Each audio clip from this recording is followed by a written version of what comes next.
I want to thank you all for coming. It's an honor for Belinda and me. We're very happy to have you all here and to honor Belinda, to honor her house, to honor her history.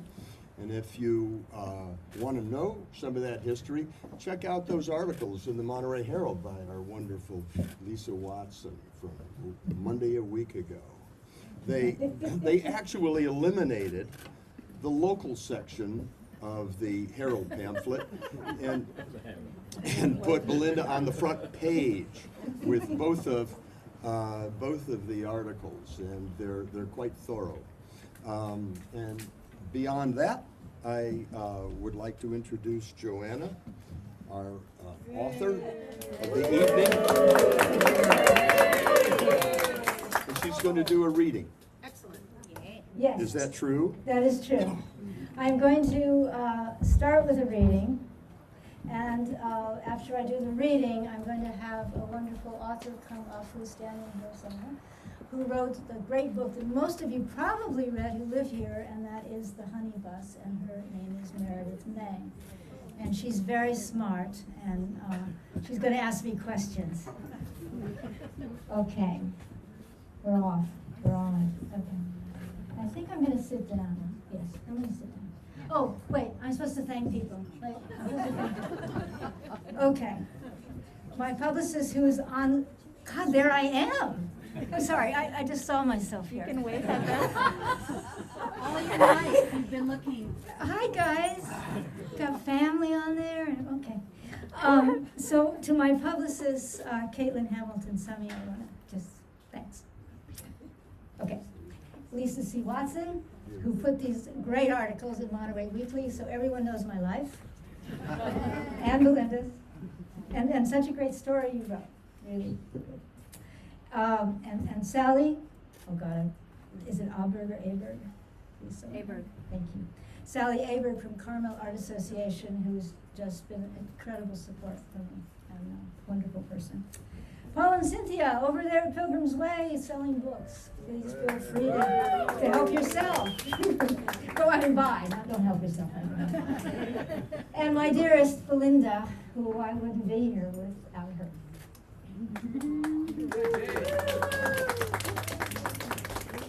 And of course, my husband playing music over here with dear Bob. Who's somewhere here. Was it 1920s? I didn't get to hear. Okay, good. I told him to play 1920s. And then just to say, you know, my circle of friends who are here, I have two sisters here, Patty and Kate. Kate's right there. I have nephews here. I have a son here, a daughter here. It's great. Now I'm going to try and read after that. Okay, I can do this, right, James? Right. Yeah, okay, I'm going to sit down. Relax. Okay. Yes, breathe. Okay. What are you going to read out of? Bible. My Bible. So, I'm going to read. Thank you for mentioning that. I'm going to read out of this. There, I'm looking at myself again. I'm going to read out of this, The Aritst Colony, which is a book I worked on for several years, and finally it's done, and I'm holding it in my hand. Yeah. And I'm going to start with chapter 1 and paragraph 1, which seems to make sense right now. So, Saturday, July 19, 1924. The screaming iron wheels of the Overland Express awakened Sarah to her alarming circumstances. She blinked several times until her eyes accepted the morning light. Normally, she would have admired the radiant emerald green and amber patterns cut into the stained glass window of her Pullman compartment, and consider how to capture their radiance on canvas. But today wasn't normal, and she doubted her life would ever be normal again. So that's gets you to read the book. Oh, now you can. Keep going. Then we're going to chapter 3. And where are we? Okay, this one is very appropriate because of where we are. I mean, it's so appropriate. And it's hard. Someone asked me just a few minutes ago what came first, finding Belinda, finding this place, or my imagination of writing. And I'm not exactly sure. I have to go back and look at my notes, but I think most of this came first, and then I met Belinda. And that's why we have this magical relationship, because it was like, here it was in my imagination first. In Rosie's front garden, a budding scarlet rose caught Sarah's attention. It was a pigment found in the cinnabar mineral used in Renaissance paintings. An expensive pigment, she coveted in her sketch box. She breathed in the various fragrances, Monet's impressionistic pigments of yellow, orange, vermilion, crimson, violet, blue, and green were all visible in the blooming garden. This was her world, and she hesitated to step out of it. But Albert was leaning against her leg, the leash still in his mouth. She bent down and clipped it on his collar. Outside the fenced garden, Camino Real, was an undulating dirt road that stretched in either direction. In the afternoon light, the bay's cresting waves could be heard and seen between a few cottages widely separated by scrub-covered empty lots. She felt uneasy, even frightened by these isolated cottages, where behind their walls cruelty could easily go unnoticed. She recognized the Monterey cypresses from Ada's paintings, the sinewy silver trunks made strong by coastal gales, their masculine limbs twisted into mythical forms by the forces of nature. Nose to the ground, Albert pulled Sarah across the road, stopping to sniff the wide trunk of an ancient oak. Sarah lit a cigarette and exhaled the blue-gray smoke skyward through the oak's gnarly limbs. Albert stopped in front of the closed gate of a brown shingled cottage. Weeds were beginning to sprout on the pebbled path leading up to its covered porch. The geraniums planted in pale blue window boxes had lost their blooms, their leaves burnt to a crisp under the relentless hot sun. The locked and shuttered windows indifferent to their thirst. No one was at home to care. The little dog scratched on the gate and whimpered. Sarah knelt down and anxiously said, "What's wrong, Albert?" And then she saw it. A rough wooden plank was nailed to the gate. Its carved letters spelled out the sketch box. Her heart clenched. It was the name Ada had given her cottage. Albert was begging Sarah to open the gate so he could go home. I love Albert. Me too. I like that. Yay.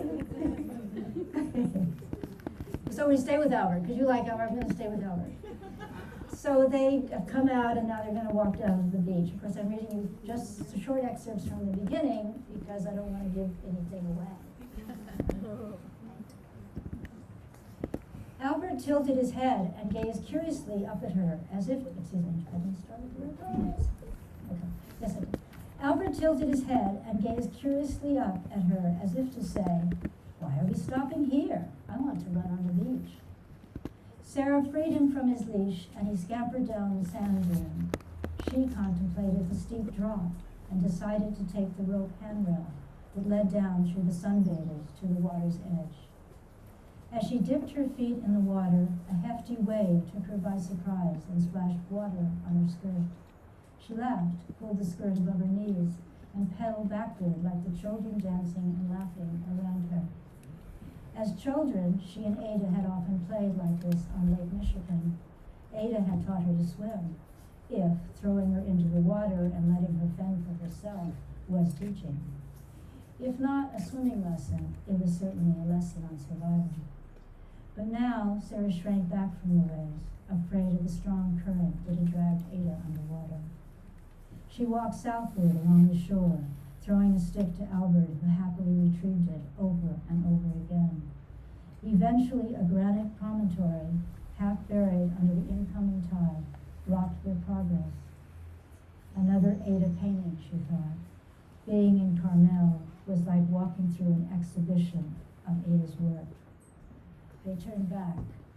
When Sarah saw the student painters, the mid-afternoon sun had cast their shadows across the sand. Several were sitting and others were standing, posed like George Seurat's painting. Parisians wearing sun hats and straw boaters or berets, staring out at the sailboats on the Seine River. Women's fashion had noticeably changed since Seurat's pastel painting of corseted silhouettes. These women on Carmel Beach had lived through the Great War, had earned their right to vote, and thrown away their corsets, bustles, layered underclothes, padding, and somber fabrics. Their blazing red, yellow, and orange blouses were like freedom banners waving in the sea breeze.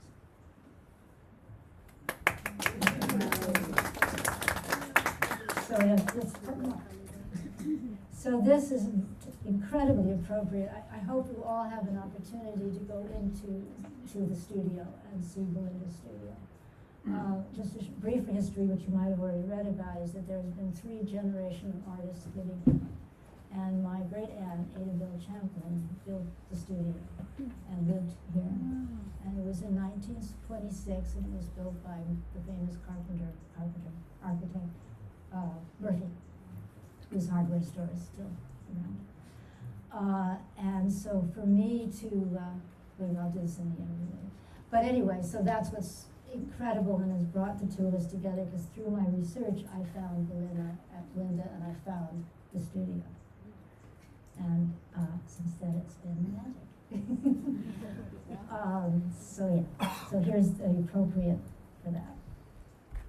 So we're now in the studio.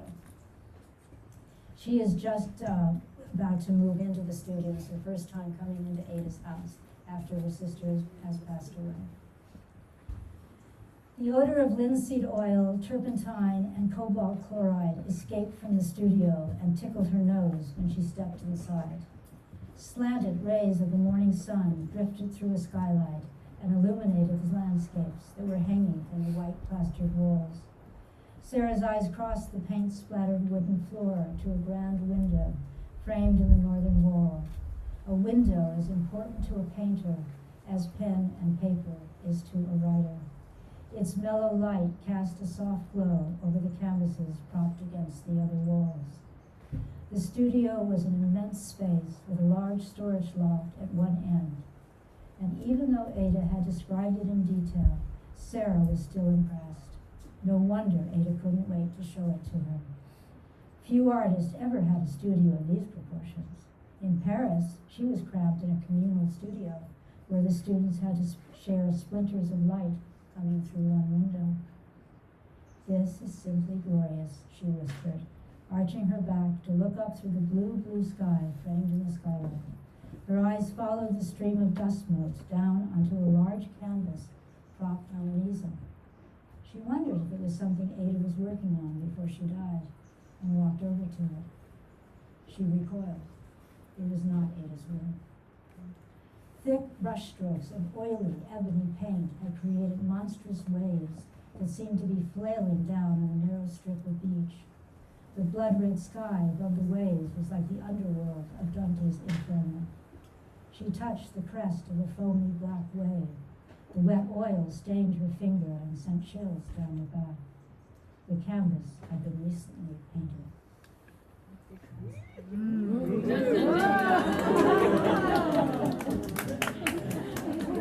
So that's it. I think that's more than enough. So buy my book. And now we're going to ask the gorgeous Meredith. Where are you? It's an honor to have you.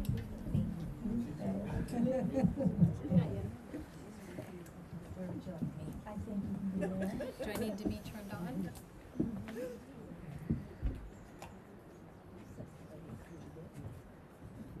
Can you hear me? Am I coming through? Oh, I am. Yeah. Okay, good.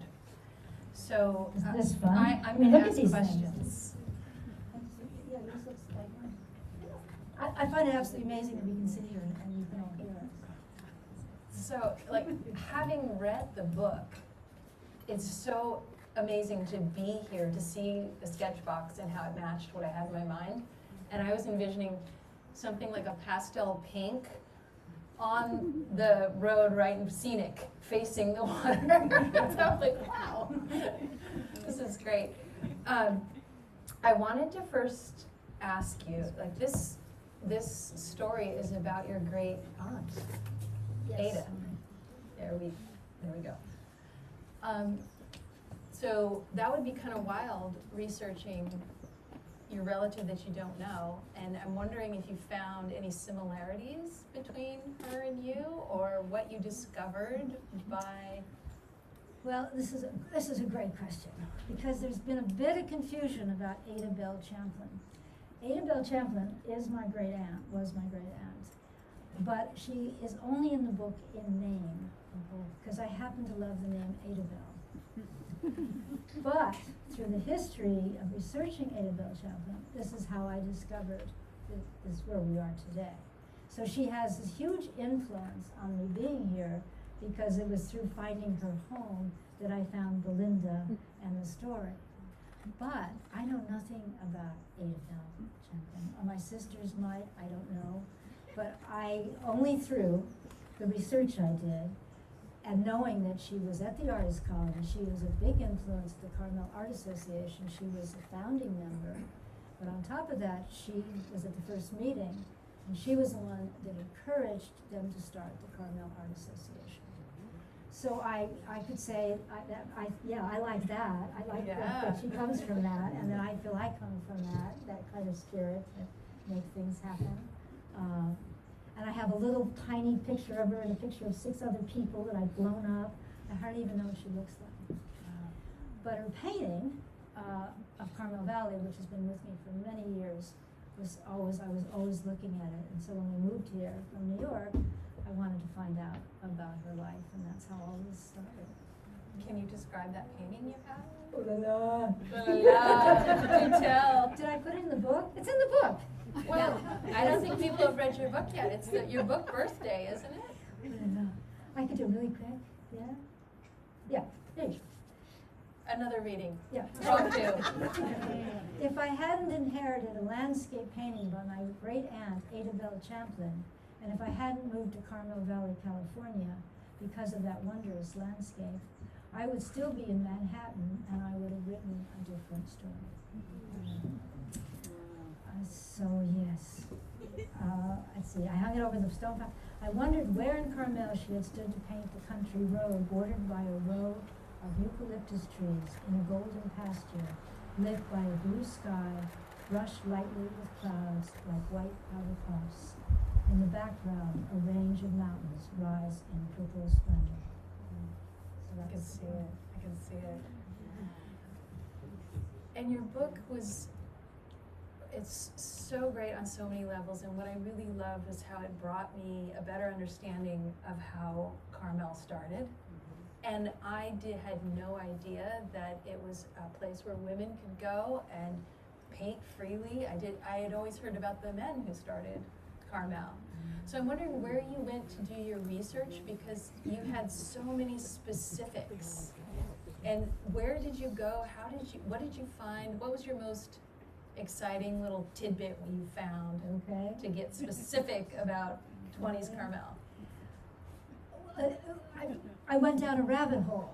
And that rabbit hole led to another rabbit hole, led to another rabbit hole.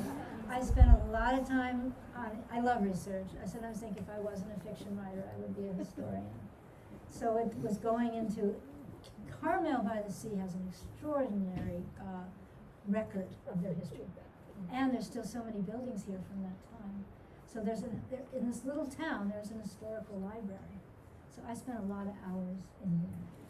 And then I went to the planning building and the city hall and the da-da-da-da-da, and literally just rabbit holes. And then. So you're the one in the basement going through the dusty boxes. Okay. It's glamorous being a writer, isn't it? Very glamorous. Yeah, very. So, so this is a murder mystery, and been dying to ask a writer who can do this. I'm amazed you can do that. I could never write a murder mystery. It sounds very organized.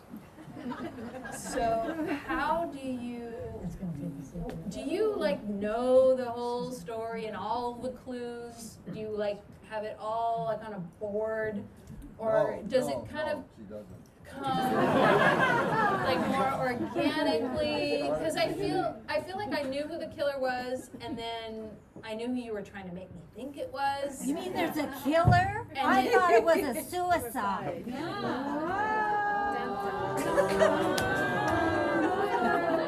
So That's great. anyway, oopsie. How do you do that? Like, is this? Are you really have control of this? But do you change your mind all? This is a writer question. Yeah. Yes, I change my mind all the time. What I first did was sort of it's like a vomit of words in a sense. My first draft is just writing, being in a very closed-in space and no interruptions for a couple of months, and just get it all on paper. And then as I'm doing that, the story evolves and develops with a plot. In fact, in that story, things happen without giving anything away. Things happen that never happened in the first version. It took second or third. And there's a particular character, which I won't talk about too much, who didn't exist in the beginning of the book. And when I got very involved in my research into more and more about Carmel, there's a large history about Japanese immigrants who came here. And the more I read about it, the more interested I became, and then I thought, I have to tell this story. And the only way I can tell this story is to add a new character. And so that sort of then changed the mystery, and it went into another direction. Okay, I'm glad, because It's not organized. Okay, you write like me. It's like It's all over yeah, the okay, place. good. It's absolutely. You're human. I'm very Okay. human. Okay. Yeah. And so not until the last version did I really know the ending. Wow. Yeah. Albert question. Everybody loves What's Albert. Albert's motivation? Well, Albert loved his mistress. He loved Adabel, and he was. Well, I can't tell you too much. Let's just say he knew a lot. He knew a lot, but he couldn't talk, and it was really hard for him. So he was like, trying to get people to, hey, hitting somehow, like digging or running after some direction or some way of trying to get humans to understand, look, this is what happened to Adabel. This is where you have to go. So his motivation was to find out who killed his dear. So he's like the reader, trying to figure it out. Yeah, I like that. Yeah. Last question. I heard that you once worked with or for Bette Midler. Yes. Yeah. Because I did a little Googling before I came. And she gave you lessons on creativity. Can you share them with everybody? Bette Midler. My first thought is when you asked that question is, as far as her creativity, we start with, she let it all hang out. And I'm going to, I'm not speaking, which she did also enjoy her clothes, she did hang out. But creatively, she had no stops. Creatively, she gave everything she had. And she used to do performances that were so difficult for her because she was giving everything. And she would have an audience who wasn't listening. Everyone who goes to hear music, you listen. You don't talk, right? Yes. And she would, well, it was actually Vegas. She would do performances in Vegas, and these guys, usually guys, are talking, and it would just break her heart because she was up there singing and giving everything she had. So creatively, I would just say that any of us who we're all creative, by the way. Any of us who do anything, it's about putting out as much as 100%, 110%. Like Bette Midler, and that's why her performances were so good. Thank you. I think your book is going to be a huge hit.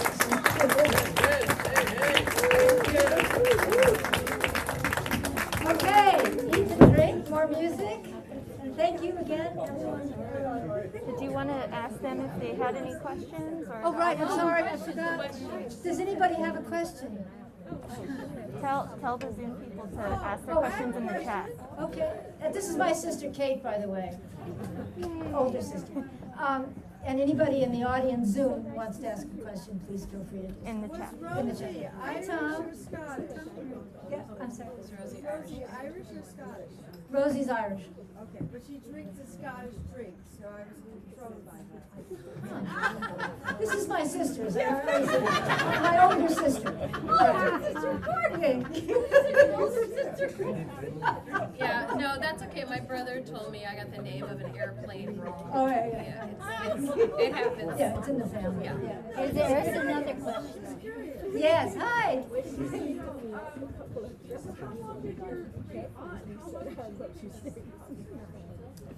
She was here more, at that time in the 1920s, a lot of the artists toured, they traveled, they had a route. Like she lived in Pasadena. She was educated in Chicago at the Art Institute. So she would spend half of her time in Pasadena, and she would spend half of her time, she came here in the summers. So she was more of a part-time artist living here. And then she rented the studio in 1934, I believe, to another artist who's very well known for his work in Pasadena, Frank Moore. And he rented her studio. And I guess from that, he became the second owner. And then Belinda bought it from Frank Moore's widow. So was your aunt's studio where Belinda's is, or was it No, here? this was built by Belinda and her husband, who was an amazing historian, Jim Holliday, who wrote about the gold rush. And if anyone is interested in the gold rush, his books, as my husband will verify, is absolutely stunning. His library is over there, and that's where he studied. And then at that time, Belinda, wanting to be with him, she put her studio upstairs. And after he passed away, she came back and went back into the studio you see here. But this studio has been used now for 100 years. And it's pretty much as it was in the, I feel, I don't, Oh, we forgot the last yeah. question. Oh, do you feel Ada's spirit here?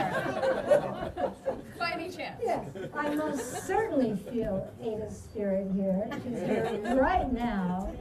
And when Belinda and I, which have lovely times together, and we sit in the studio and talk, Ada is there.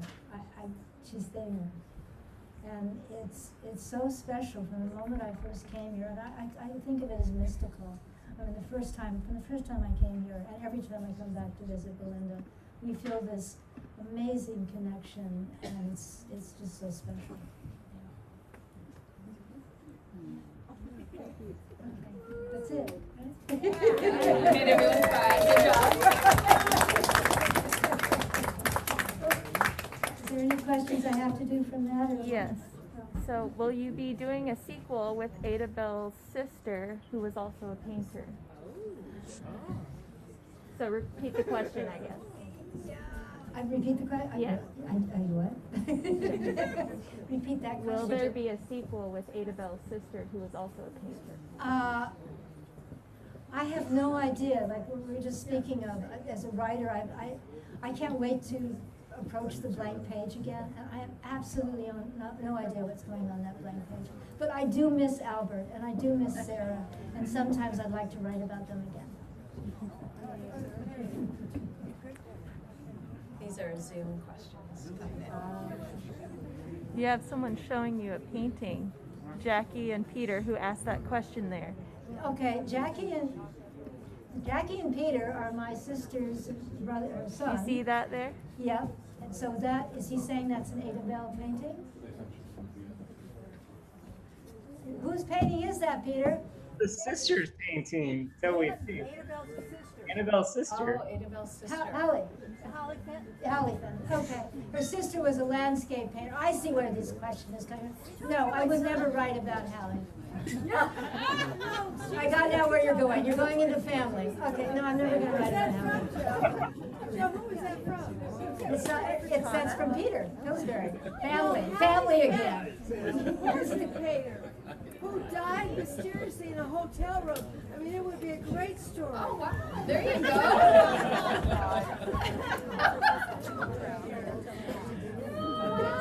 I love your sister. I do too.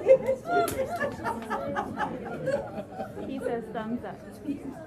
And then, will you be reading the book and making it available on Audible?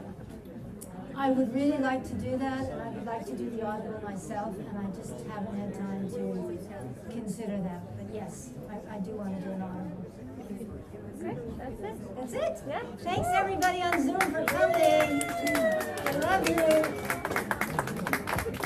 And thank you all again for coming. But there's more wine and there's more food, so please don't disappear. The sun is still kind of there. Joanna, do you see everyone? Joanna, do you see everyone here? You see everyone here? Yeah. Oh, there's Lucia. That's my sister-in-law. Hi, Lucia. They can hear you. Hi, Richard. Hi, Lisa. That's Richard and Lisa. And there's Peter, Jack. And there's Tom over there, and there's Meg. And Aurelia has a photograph. Somewhere, Jan Chandler, but there are no pictures. No pictures, River. And there's Ed. That's great. Look at Lucia. There's Lucia. Hi, Lucia. Bye, kids. Oh, there's Sarah. There's Sarah. Hi, Sarah. Wish we were there with Hello, you. Ryan. Yeah. Bye, Joanna. See you soon. Close it out. I mean, and River, say sorry. goodbye. Hi, River. Bye, kids. Just Richard, say hi. Hello, Joanna. Wow. This So say this hi is to everybody. fantastic. Bye. Bye, everybody.